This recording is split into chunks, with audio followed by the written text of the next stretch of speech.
بسم الله الرحمن الرحيم. الحمد لله والصلاة والسلام على رسول الله وعلى آله وأصحابه ومن والاه ومن اتبع سنته إلى يوم الدين أجمعين، وبعد.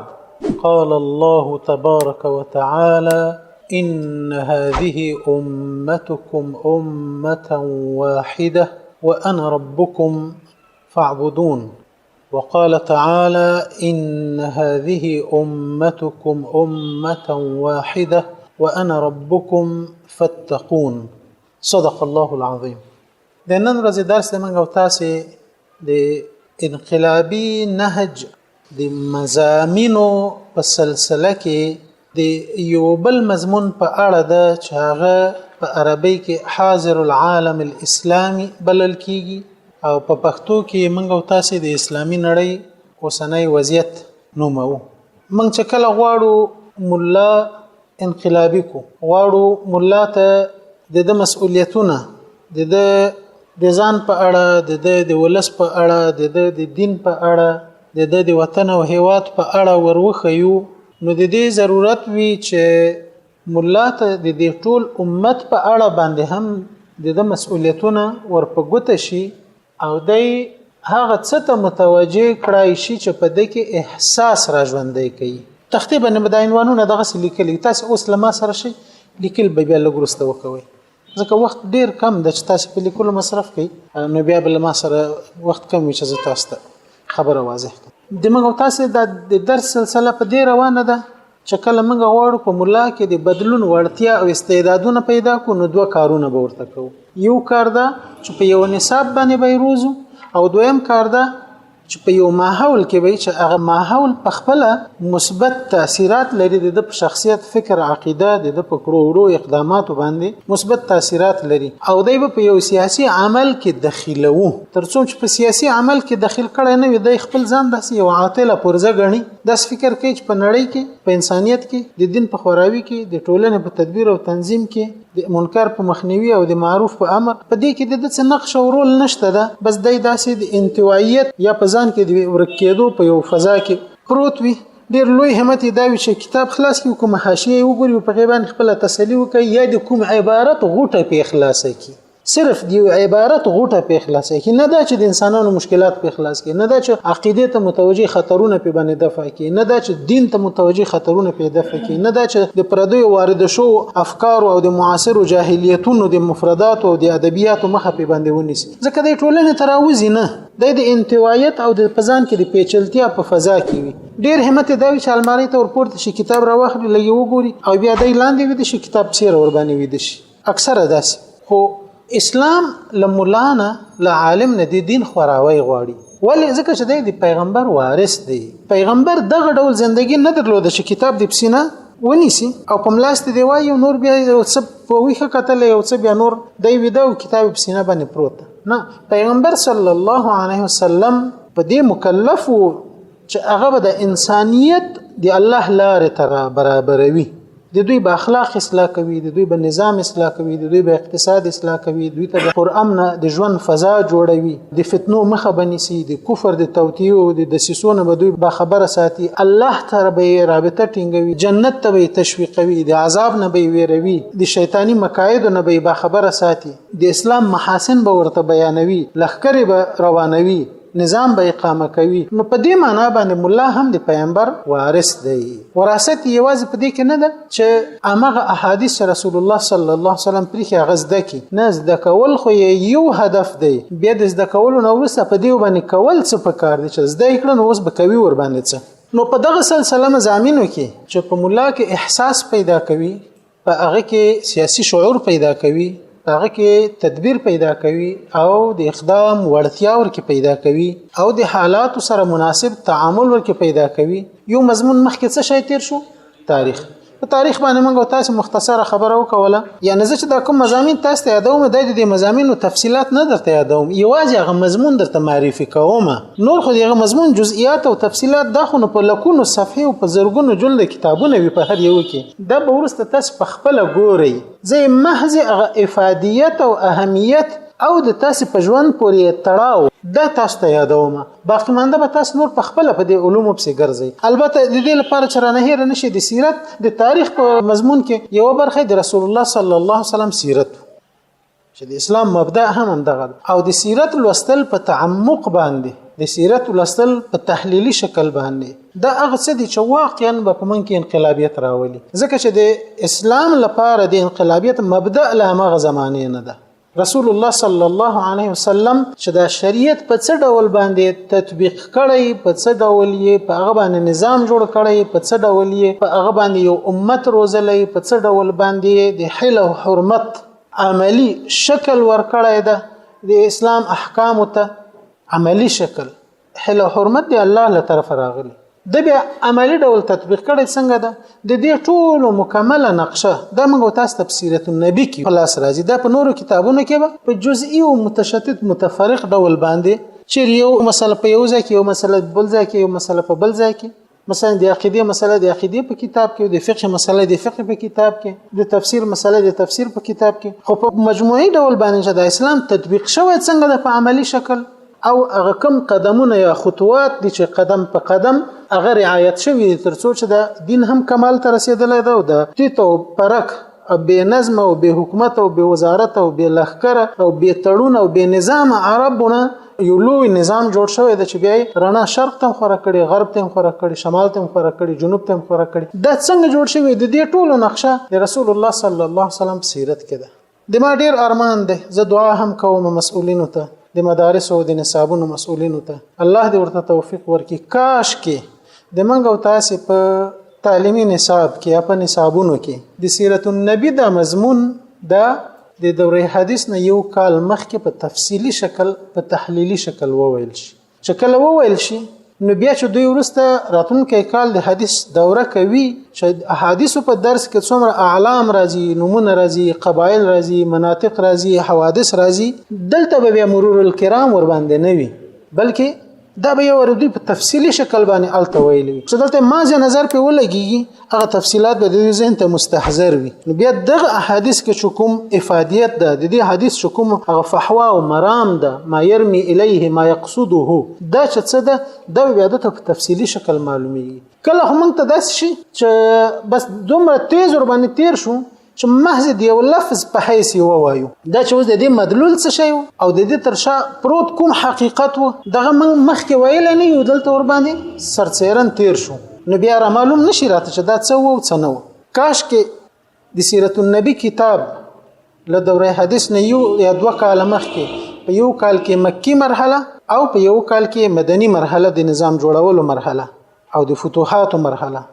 او د نورو ولسونو تمدنونو دینونو سره د تعامل مرحله دا ورکه وویل شي. په سیرت النبی کې یو ډیر ګلالای خوندور کتاب لیکل شوی دی یو عرب عالم لیکلی دی دغه کتاب نوم دی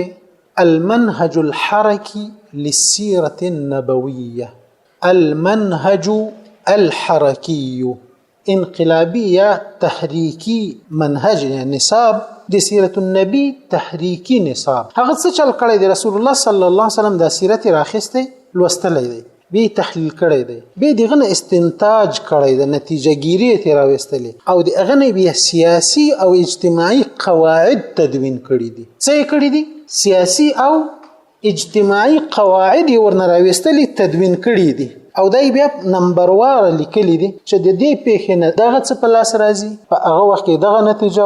او چې په هر وخت کې سړی په دغه کیفیت باندې عمل ور باندې وکوي یا دغه نهج او دغه طریقه او دغه فکر اختیار کړي نو نتایج به دغه ډول وي هغه ورنه اصول راوستل د ژوند اصول ورنه راوستل سیاسي اصول ورنه راوستل عسکري اصول ورنه راوستل اقتصادي اصول ورنه راوستل اجتماعي اصول ورنه راوستل دي تربیوي اصول ورنه راوستل دي تجارتي اصول ورنه راوستل دي ډیر خوندور کتاب دی منیر محمد الغضبان لیکلی ده منیر محمد الغضبان هغه لیکلی ده خوندور کتاب ده په 3 جلدونو کې ده په اسانه عربی باندې لیکل شوی ده بس لږ غو همت غواړي کدا کتاب په ژوند کې مسړی یو ځل مطالعه کړي نو په دې کې پوره حرکیت راځي پوره انقلابیت په دې کې راځي او په دې پیږي چې د رسول الله صلی الله علیه وسلم څه کړی دي او ولې کړی دي په کوم حجم یې کړی دي او څه نتایج او آثار د پکړو باندې مرتب شوي دي او د قیامت تر ورځې به مرتبيږي. نو د رسول الله صلی الله علیه وسلم عظمت او د کار دقت او شمول دا ور معلومیږي ورته چې څومره همگیر او شامل کار کړی ده د بشریت ټول اړخونه یې پاللي دي، کاغه نفسي روحي معنوي اړخ ده او کاغه اجتماعي سیاسي عسکري اقتصادي اړخ ده او کاغه د ژوند نور مختلف اړخونه دي. د ټول څنګه پاللي دي، څنګه منظم کړي دي او څنګه د الله د وحي مطابق دی الله د لېګل شوی کتاب مطابق د بشریت راهنمایي کړی ده. نو د کتاب ډیر مهم کتاب دی، ماته ډیر خوند را کړی او د کلونو راځي ولما اسانه کار یې دا چې دا په انټرنیټ کې پیدا کیږي، بس په یو کلیک باندې را ډاونلوډ کیږي. المنهج الحركي للسيره النبويه. اوس تقریبا په دنیا کې هر چا سره انټرنیټ شته، طالبانو سره هم انټرنیټ شته ده، موبایلونه ور سره شته ده. نو را ډاونلوډ کړئ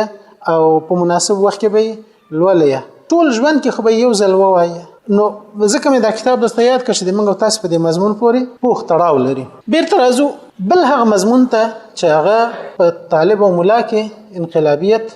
پیدا کوي یا د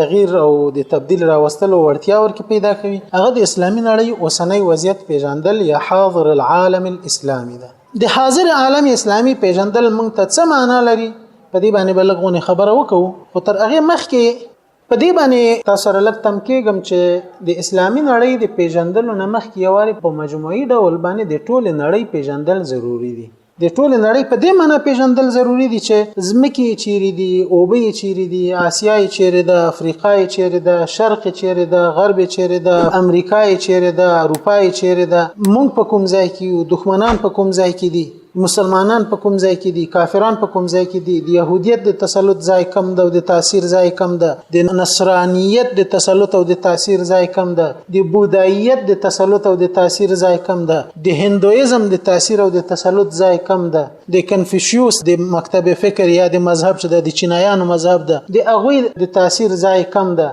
الحاد په کوم ځایونو کې ده؟ نوې الحاد، معاصر الحاد چې څوک د وجودیت په نامه باندې یادوي، څوک د اگزیستنشنزالیزم یا وجودیت انګریزي د اگزیستنس نه اشتقاق شوی ده، او ځینې د مختلفو نورو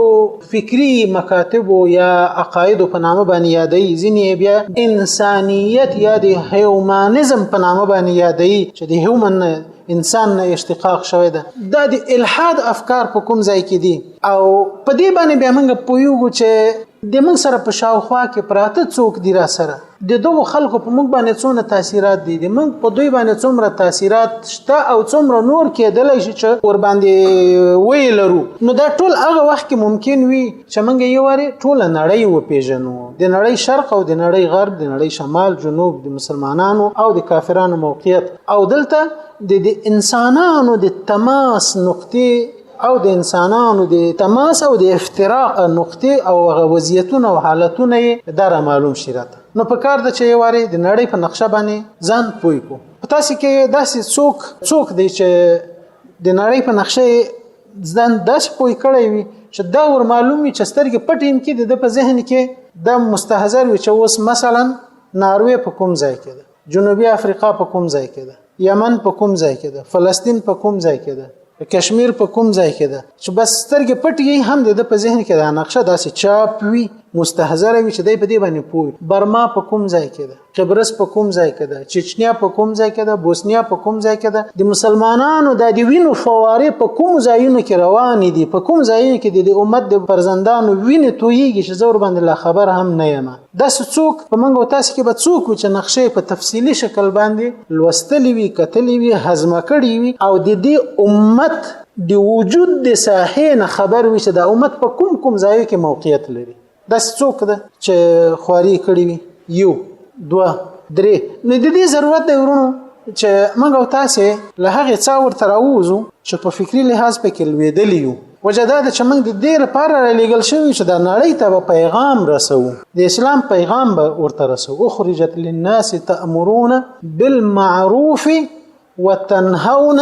عن المنکر د موږ وظیفه هم دا ښودلی شوې چې موږ به امر بالمعروف او نهي عن المنکر کوو. دا به په هغه صورت کې کوو چې موږ ته خو لاره را معلومه وي، موږ ته خو دوست او دښمن را معلوم وي، موږ ته خو د ضعف او د قوت نقطې را معلومې وي، موږ ته خو د امکان او د عدم امکان هغه فرصتونه او ځایونه دا خو راته را معلوم وي. دا په هغه صورت کې کېږي چې لږ له دې څا ورته راووځو او لږ په غړېدلو سترګو هغه کار ته وګورو چې الله موږ ورته جوړ کړي یو، چې هغه امر بالمعروف او نهي عن المنکر ده. هغه کار ته موږ لږ متوجه شو چې الله ټول انبیا ورته را لېږلي او بیا خاتم الانبیا محمد صلی الله علیه وسلم دی او دغه تر وفات وروسته هغه هم دا فرمایلی دي چې دا کار مې نور تاسو ته پرېښود او موږ هم دا وایو چې موږ د په میراث باندې روان یو، موږ د میراث خاوندان یو. د میراث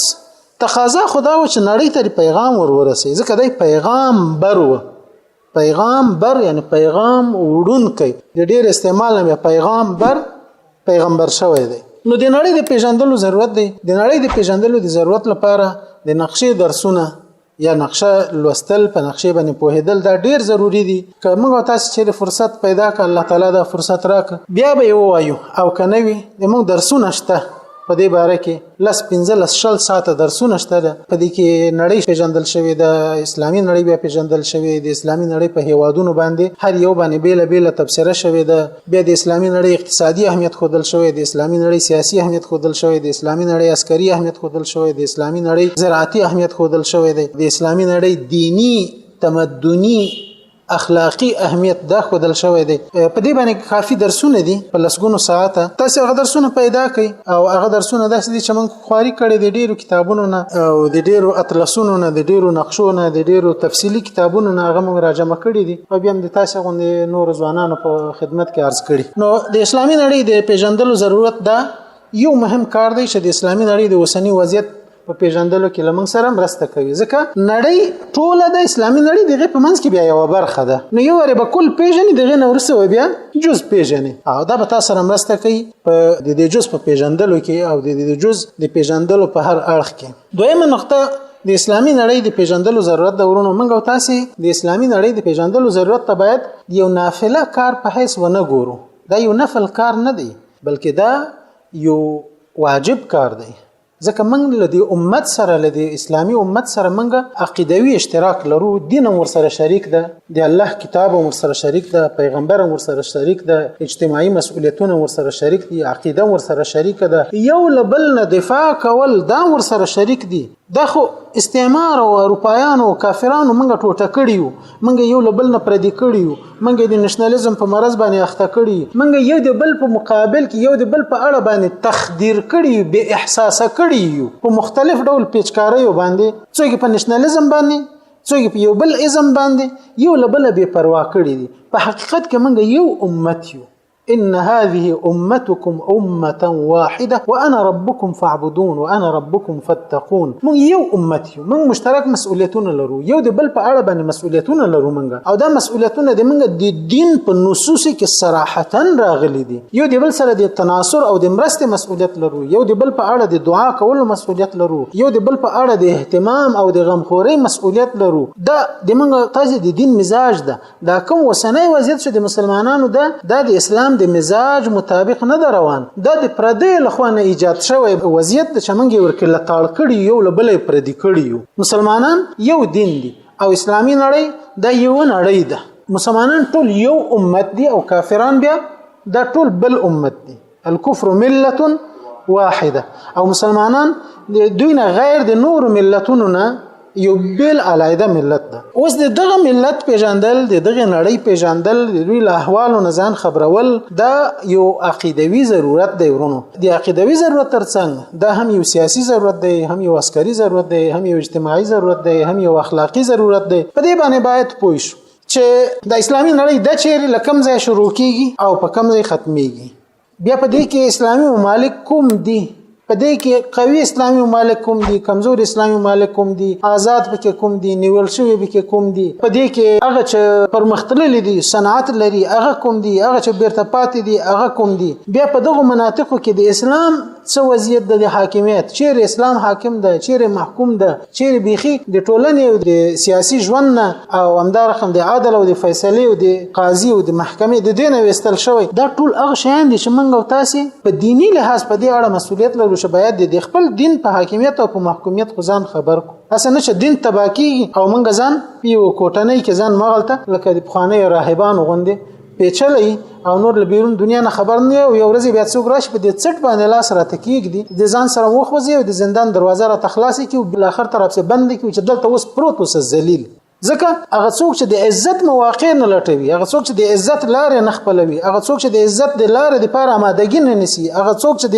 عزت شعور او احساس په نفس کې نه پیدا کوي، هغه په ذلت باندې بیا خامخا راضي کیږي. کومه تاسو د اسلامي نړۍ له وضعیت نه ځان خبر نکو، دغه په اړه خپل مسولیتونو نه ځان خبر نکو، د مسلمانانو د وحدت لپاره کار ونه کوو، د شریعت د حاکمیت لپاره کار ونه کوو او یوازې په یو څو هغه کتابونو باندې چې د موږ تسلی ور باندې کیږي په دې باندې مصروف شو، نو بیا به